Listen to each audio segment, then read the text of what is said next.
ಮದುವೆ ಮಾಡ್ಕೊಂಡು ಮನೆ ಕರ್ಕೊಂಡು ಬಂದಿದ್ಯಾ? ಅಂದಾಗ ಯಾರಪ್ಪ ಇವಳು? ಅಪ್ಪ, ಅದು ಇವಳು ನನ್ನ ಪ್ರಾಣ ಸ್ನೇಹಿತನ ತಂಗಿ. ಇವತ್ತು ಇವಳ ಮದುವೆ ನಡೆಯುತ್ತಿತ್ತು.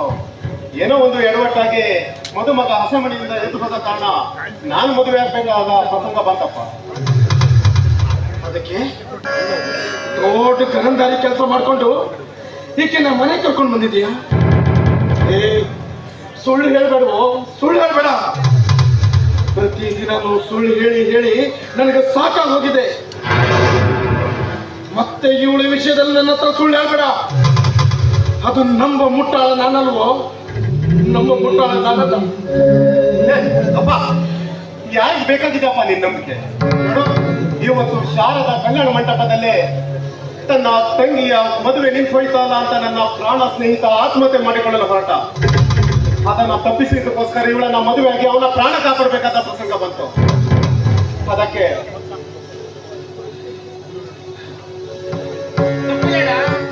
ತಪ್ಪಿಲ್ಲ ನೋಡು. ಇವಾಗ ನೀನ್ ಏನ್ ಹೇಳಿದ್ಯೋ ಅದ್ರಂತೆ ಘಟನೆ ನಡೆದು ನೀನ್ ಇವರನ್ನ ಮದುವೆ ಮಾಡಿಕೊಂಡು ನಿನ್ನ ಪ್ರಾಣ ಸ್ನೇಹಿತನ ಪ್ರಾಣ ಕಾಪಾಡಿಕೊಂಡಿದ್ರೆ ಏನು ತಪ್ಪಿರ್ಲಿಲ್ಲ. ಆದ್ರೆ ನಡೆಯದೇ ಇರೋ ಮದುವೆನ ನಡೆದಿದೆ ಅಂತ ಸುಳ್ಳು ಹೇಳಿ ಅಪ್ಪನಿಗೂ ಒಂದ್ ಮಾತು ತಿಳಿಸ್ದೆ, ನಂಗೂ ಕೂಡ ಒಂದ್ ಮಾತು ಹೇಳಿ ಮದುವೆ ಮಾಡ್ಕೊಂಡು ಬಂದಿದ್ದಿಲ್ಲ ಅಣ್ಣ. ಇದು ತಪ್ಪಣ್ಣ, ಇದು ಖಂಡಿತ ತಪ್ಪು. ಯಾವ್ದೋ ತಪ್ಪು? ಯಾವ್ದೋ ತಪ್ಪು? ನೀನ್ ಹೇಳಿದ ಪ್ರಕಾರ ನಾನು ಮಾತಾಡೋದು ಸುಳ್ಳೇನೋ? ಹೌದು ಕಣೋ, ಸುಳ್ಳು. ನೀನ್ ಹೇಳೋದೆಲ್ಲ ಸುಳ್ಳು. ನೋಡು, ನೀನ್ ಹೇಳೋ ಪ್ರಕಾರ ನಮ್ಮೂರಿನ ಶಾರದಾ ಕಲ್ಯಾಣ ಮಂಟಪದಲ್ಲಿ ನಡೆದಿರೋದು ನಿನ್ನ ಸ್ನೇಹಿತನ ತಂಗಿ ಮದುವೆ ಅಲ್ಲ ಕಣೋ, ನನ್ನ ಸ್ನೇಹಿತ ಪ್ರಕಾಶನ್ ಮದುವೆ. ಆ ಮದುವೆ ಮುಗಿಸ್ಕೊಂಡೆ ನಾನ್ ಮನೆಗೆ ಬರ್ತಾ ಇರೋದು. ಹೀಗಿರ್ಬೇಕಿದ್ರೆ ಸಾಕ್ಷಿ ಇಷ್ಟೇ ಸಾಕಾ ಇಲ್ಲ ಇನ್ನೇನಾದ್ರೂ ಬೇಕಾ? ಅವನು ಏನ್ ಹೇಳ್ತಾನೋ ಮಣ್ಣು, ಯಾವತ್ತು ಬಾಯಿ ತೆಗೆದ್ರೆ ಸಾಕು ಬರೀ ಸುಳ್ಳಿ ತುಂಬಿದೆ ಅವರಲ್ಲಿ. ನನ್ನ ಮಕ್ಕಳು ದೊಡ್ಡವರಾದ್ರು, ಮದುವೆ ವಯಸ್ಸು ಬಂತು, ಒಳ್ಳೆ ಸಂಪ್ರದಾಯಸ್ಥ ಮನೆ ಹೆಣ್ಣು ತರಬೇಕು ಅಂತ ಏನೇನೋ ಆಸೆ ಇಟ್ಕೊಂಡಿದ್ದೆ ನಾನು. ಊರು ಹಿರಿಯರೆಲ್ಲ ಕೂಡಿಸಿ ಮದುವೆ ಮಾಡ್ಬೇಕು ಅಂತ ಆಸೆ ಇಟ್ಕೊಂಡವ್ ನಾನು. ನನ್ನ ಆಸೆನೆಲ್ಲ ಮುಚ್ಚು ನೂರು ಮಾಡ್ಬಿಟ್ಟ ಪಾಪಿ. ನೋಡು, ಇವಳನ್ನ ಯಾವ ರೀತಿ ಮನೆಗೆ ಕರ್ಕೊಂಡು ಬಂದ್ಯೋ ಅದೇ ರೀತಿ ಈ ಮನೆ ಬಿಟ್ಟು ಹೋದ್ರೆ ಸರಿ. ಅಂದ್ರೆ ಇಲ್ಲ ಅಂದ್ರೆ ಏನೇ ಮಾಡ್ತೀರಾ ನೀವು? ಈ ಸಮಯದಲ್ಲಿ ಅದೇನೋ ಸುಳ್ಳು ಹೇಳಿ ಅದೇನೋ ಸಾಧಿಸ್ಬಿಡ್ತೀನಿ ಅಂತ ನನ್ನ ಕರ್ಕೊಂಡ್ ಬಂದಿರೋದೇನೋ ನಿಜ ನಿಮ್ಮ ಮಗ.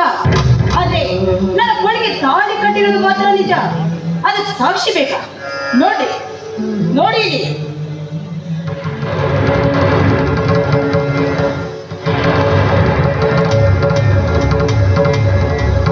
ಇನ್ನು ತೆಗೆದುಕೊಳ್ಳಬೇಕಾದ್ರೆ ನಾವಿಬ್ರು ರಿಜಿಸ್ಟರ್ ಆಫೀಸಲ್ಲಿ ರಿಜಿಸ್ಟರ್ ಆಗಿರೋ ರಿಜಿಸ್ಟರ್ ಕಾಪಿ ಇಲ್ಲಿದೆ ನೋಡಿ.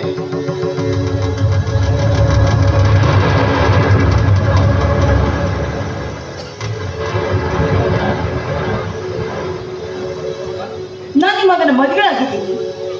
ನಾನು ನಿಮ್ಮನೆ ಸೊಸೆ ಅನ್ನೋದಕ್ಕೆ ಸಾಕ್ಷಿ ಇಷ್ಟೇ ಸಾಕ? ಇನ್ನು ಬೇಕಮ್ಮ ಅನ್ನೋದೇ? ಸಾಕಮ್ಮ, ಸಾಕು. ಇವತ್ತೇ ಯಾರೆಲ್ಲ ಸೇರಿ ಏನೇನ್ ಪ್ಲಾನ್ ಮಾಡ್ಕೊಂಡಿದ್ರು ಅಂತೂ ಅದ್ರ ಪ್ರಕಾರವೇ ನಡೆದು ನೀವೆಲ್ಲ ತಪ್ಪಿಸ್ಕೊಂಡಿದ್ದೀರ ಅಂತ ಇತ್ತು. ಹೀಗಿರ್ಬೇಕಿದ್ರೆ ಇನ್ನು ಮನೆಯಿಂದ ಹೊರಗಡೆ ಹೋಗಿ ಅನ್ನೋದಕ್ಕೂ ನಮ್ಗೆ ಯಾವ ಅಧಿಕಾರ ಇದೆ ಹೇಳಿ? ಅದಕ್ಕೆ ಅಪ್ಪ, ಏನು ಏನು ಅದು? ಅವನೇನ್ ಹೇಳ್ತಾನೆ, ನಾನ್ ಹೇಳ್ತೀನಿ ಕೇಳಪ್ಪ. ನಮ್ಮ ಹತ್ರ ಇರೋ ಈ ಡಾಕ್ಯುಮೆಂಟ್ಸ್ ಅನ್ನ ನೋಡಿ ನಿನ್ನ ಮಗ ಹವ್ವಾರಿ ಹೋಗಿದ್ದಾನೆ.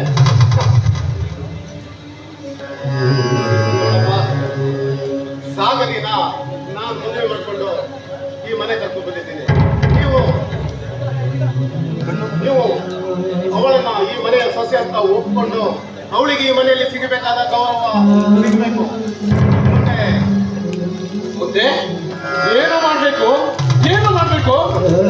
ನಾನು ನನ್ನ ಹೆಂಡತಿ, ನಾನು ಈ ಮನೆಯಲ್ಲಿ ರೈತನ ಮಗ. ಈ ಮನೆ ಪರಿಸ್ಥಿತಿ ಸರಿ ಇಲ್ಲ, ನನ್ನ ಬದುಕಿಗೆ ಕಷ್ಟ ಅಂತ ಗೊತ್ತಿದ್ರು ನನ್ನನ್ನೇ ಮದುವೆ ಮಾಡ್ಕೊಂಡು ಯಾಕೆ ಬಂದಿದ್ದಾಳೆ ಗೊತ್ತಾ? ಯಾಕೆ? ಈ ನಮ್ಮ ಮನೆನ ಉದ್ಧಾರ ಮಾಡೋದಕ್ಕ ಮಗ? ಹಾ ಕರೆಕ್ಟ್ ಆಗಿ ಹೇಳಿದ್ರಿ ನೋಡಿ ಮಾವ ನಮ್ಮ ಮನೆ ಸದ್ಯಕ್ಕೆ ಈ ಪರಿಸ್ಥಿತಿಯಲ್ಲಿದ್ರು ನನ್ನ ಹೆಸರಿಗೆ ಇರೋ ಆಸ್ತಿ ಏನು ಕಡಿಮೆ ಇಲ್ಲ.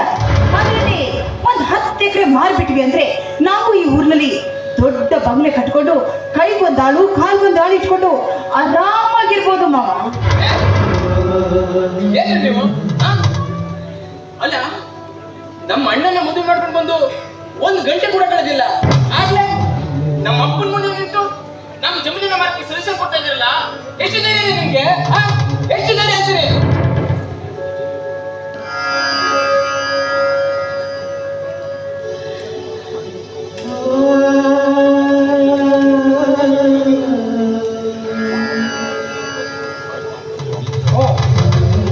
ಅಂತೂ ನಿನ್ನ ನಿರ್ಧಾರ ಇದೆ ಅಂದ್ಮೇಲೆ ಸರಿ.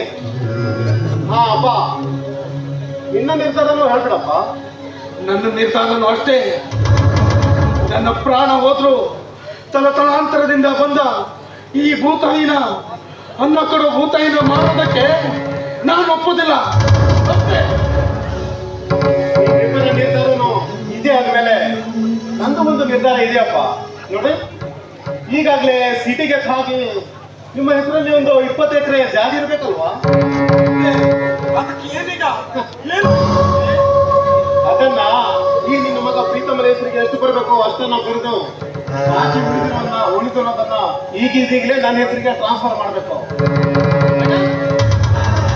ಏನ್ ಮಾತಾಡ್ತಿದ್ಯಾ ನೀನು? ಅಲ್ಲಣ್ಣ, ಅಪ್ಪನ ಮುಂದೆ ನಿಂತು ಈ ರೀತಿ ಮಾತಾಡೋಕೆ ನಾಚಿಕೆ ಆಗಲ್ವ ನಿಮ್ಗೆ? ನಾಚಿಕೆ ಆಗಲ್ವೇನೋ? ಯಾರಿಗೂ ನಾಚಿಕೆ ಆಗ್ಬೇಕು? ಯಾಕೆ ನಾಚಿಕೆ ಆಗ್ಬೇಕು? ನಾನು ಆಸ್ತಿ ಕೇಳ್ತಿರೋದು ನನ್ನ ಅಪ್ಪಂದು, ಅದೆಲ್ಲ ನಿಲ್ಬಿದ್ರೆ ಏನೋ? ಅಣ್ಣ, ನೀನ್ ನನ್ ಮನೆ ಬಿಟ್ಬೇಡ. ಏನ್ ಮಾಡ್ತೀಯ? ನೀನ್ ನನ್ ಮನೆ ಬಿಟ್ಟಿದ್ರೆ ನಾ ಸುಮ್ಮನೆ ಇರಲ್ಲ. ಏನ್ ಬೇಡ, ನೀನ್ ಬೇಡ.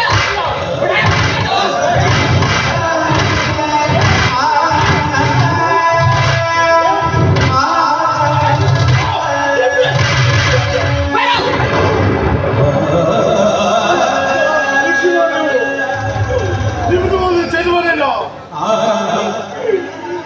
ಅಪ್ಪನ ಮುಷ್ಟಿ, ಹೃದಯದಲ್ಲಿರುವ ಪ್ರೀತಿ, ಮಾಯೆ, ಮಮಕಾರ ಎಲ್ಲವನ್ನ ಮರೆತು ಪಿತ್ರಾರ್ಜಿತ ಆಸ್ತಿಯ ಸಲುವಾಗಿ ವಿತ್ತದ ಪದ ತಲೆಗೇರಿ ಈ ನಾರಿಯ ಮಾತಿಗೆ ಮರಳಾಗಿ ಹುಟ್ಟಿಸಿದ ಅಪ್ಪನ ಎದುರದೆ ಮನ ಕೊಟ್ಟುವಂತೆ ರಕ್ತಗೆ ಕೈ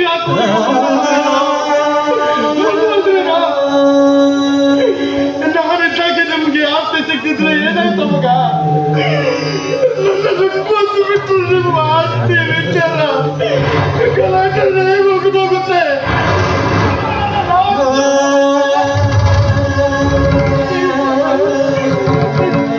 ಮಗ, ಜೀವನ ಸಾರ್ಥಕವಾಗಬೇಕಾದ್ರೆ ಅದಕ್ಕೆ ವರ್ಷಗಳನ್ನ ಕೂಡಿಸೋದ್ರಿಂದ ಅಲ್ಲ ಮಗ, ಆ ವರ್ಷಗಳಿಗೆ ಜೀವ ತುಂಬೋದ್ರಿಂದ ನೆನ್ಪಿಟ್ಕೋ. ಕುಟುಂಬದಲ್ಲಿ ಅಪ್ಪನ ಪಾತ್ರ ಕೃತಜ್ಞತೆಗೆ ಇಲ್ಲವಾದದ್ದು. ಅವರು ದುಡ್ದು ದುಡ್ದು ದುಡ್ದು ಎಲ್ರಿಗೂ ಅನ್ನ ಹಾಕ್ತಾರೆ, ಆದ್ರೆ ಅವನಲ್ಲಿ ಪ್ರತಿಯೊಬ್ಬರಲ್ಲಿಯೂ ಏನಾದ್ರೂ ಒಂದು ಕೊಡಗು ಇದ್ದೇ ಇರುತ್ತೆ.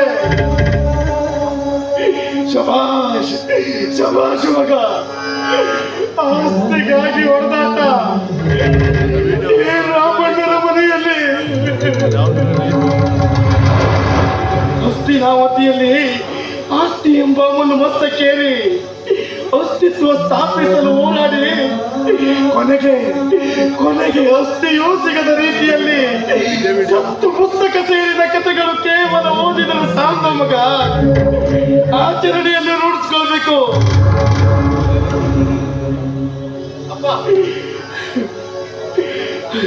ಮಗ, ಜೀವನವಂದ್ರೆ ಚಿಕ್ಕದೊಂದು ಕಂಬಳಿದಂತೆ. ಕೊರಡು ಮುಚ್ಚಲು ಹೇಳ್ಕೊಂಡ್ರೆ ಕಾಲಿಗೆ ಚಳಿ ಆಗುತ್ತೆ, ಕಾಲು ಮುಚ್ಚಲು ಹೇಳ್ಕೊಂಡ್ರೆ ಕೊರಳಿಗೆ ಚಳಿ ಆಗುತ್ತೆ. ಮತ್ತಿವಂತರು ಮಾತ್ರ ಮಂಡಿಗಳನ್ನ ಮಡ್ಚ್ಕೊಂಡು ಹೇಗೋ ರಾತ್ರಿಗಳನ್ನ ಕಳೀತಾರೆ. ಅಂಥದ್ರಲ್ಲಿ ನಿಮ್ಮ ಅಪ್ಪ ಕೂಡ ಒಬ್ಬನಾಗಿದ್ದವ ಮಗ, ಒಬ್ಬನಾಗಿದ್ದವ. ಆದ್ರೆ ಅಪ್ಪನ ಅಕ್ಕರೆಯ ಮಾತನ್ನ ಮರೆತು ಜೊತೆಯ ಅಪ್ಪುಗೆಯ ಸವಿಯಲ್ಲಿ ತಪ್ಪಗೆ ಸಗಲು ಹೊರಟ ಅಪ್ಪಟ ಬಂಗಾರವೇ, ಚಪ್ಪರಿಸುವ ನಿನ್ನ ನಾಲಿಗೆಯು ಸಪ್ಪೆಯಾಗಿ ಈ 70ರ ಮುದುಕನ ಬೆಲೆ ಗೊತ್ತಾಗೋ ಕಾಲ ನಿನಗೆ ತಪ್ಪೋದಿಲ್ಲ, ನೆನ್ಪಿಟ್ಕೋ.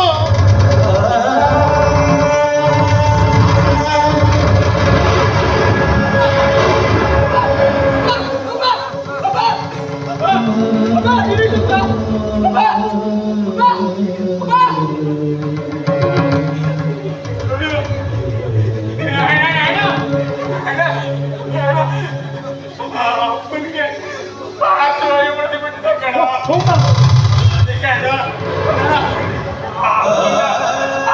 ಬೇಗ ಹಾಸ್ಪಿಟ್ಲಿಗೆ ಕಣ ಪ್ಲೀಸ್ ಅಣ್ಣ ಬಾರಣ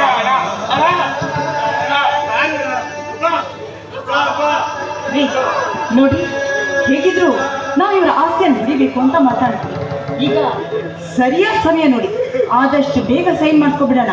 ಆಗ ಆಸ್ತಿ ಎಲ್ಲ ನಮ್ಮಿಬ್ಬರ ಹೆಸರಿಗೆ ಆಗುತ್ತೆ. ಆಗ ನಾವಿಬ್ರು ತುಂಬಾ ಖುಷಿಯಾಗಿರ್ಬೋದಲ್ವಾ?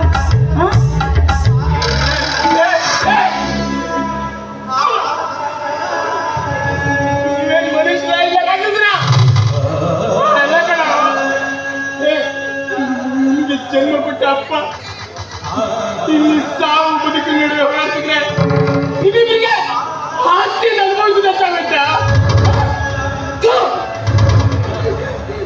ಅದಕ್ಕೆ ನೋಡು ನೋಡು, ನಂಗೆ ಇವಾಗ ಈ ಆಸ್ತಿನ ಬೇಡ, ಏನು ಬೇಡ. ನಂಗೆ ನನ್ನ ಅಪ್ಪ ಬೇಡ ಅಣ್ಣ, ನಂಗೆ ನನ್ನ ದೇವರ ಪಾಪ ಬೇಡ.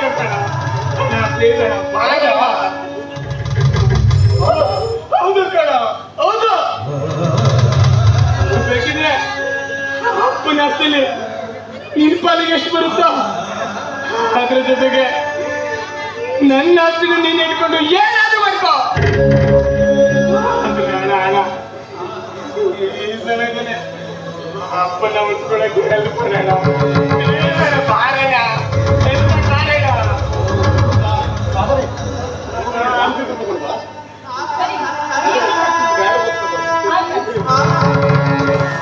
ಕಣ್ಣ ಮುಚ್ಚೆ ಕಾಡೆ ಗುಡೆ ಹಾಟ ನಮ್ಮ ಬಾಳು, ಯಾರ್ಯಾರು ಬಲ್ಲರು ಕೇಳು. ಅಯ್ಯೋ ಪ್ರೀತಿ ಚಿತೆ ಚಿತೆ ಜೊತೆ ಕತೆ ಮುಗಿಯಿತೆ ವಿಧಿಯ ನಾಟಕ.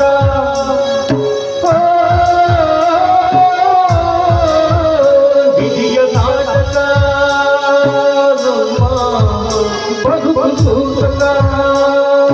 ಕಣ್ಣ ಮುಚ್ಚೆ ಕಾಡೆ ಗುಡೆ ಆಟ ನಮ್ಮ ಬಾಳು, ಯಾರ್ಯಾರು ಬಲ್ಲೋ ಯಾರು ಕೇಳು. ಒಂದು ನಿಮಿಷ. ಹಲೋ, ಹಾ, ರೈತ ರಾಮಲಿಂಗನ ಮನೆಗೆ ಬರ್ತಿದೆ.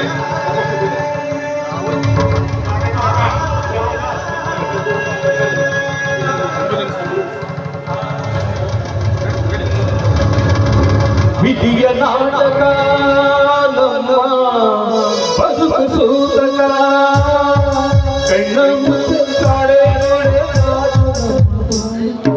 ಅಂತೂ ಭವಾನ್ ಭಾಷಾ ಆ ನರಸಿಂಹ ಹೇಳಿದಂತೆ ಸೂರಜ್ನಪ್ಪನಿಂದ ಈ ಆಸ್ತಿಯಾಗೆಲ್ಲ ಸಹಿ ಮಾಡಿಸ್ಕೊಂಡಿದ್ದಾಯ್ತು.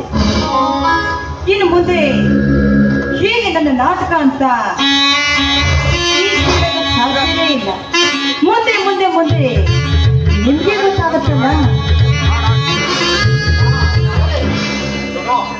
ಅಂತೂ ನೀನು ಕೆಲಸ ಮಾಡಿಸ್ಕೊಂಡಾಯ್ತು. ಅಪ್ಪನ ಹೆಸರಲ್ಲಿರೋ ಆಸ್ತಿನ ನನ್ನ ಹೆಸರಿಗೆ ಬಂದಾಯ್ತು. ಇದೇ ಖುಷಿಗೆ ನನಗೆ ಏನಾದ್ರೂ ಹಾ ಹಾ ಹಾ ಗೊತ್ತಾಯ್ತು ಬಿಡಿ ನನಗೆ.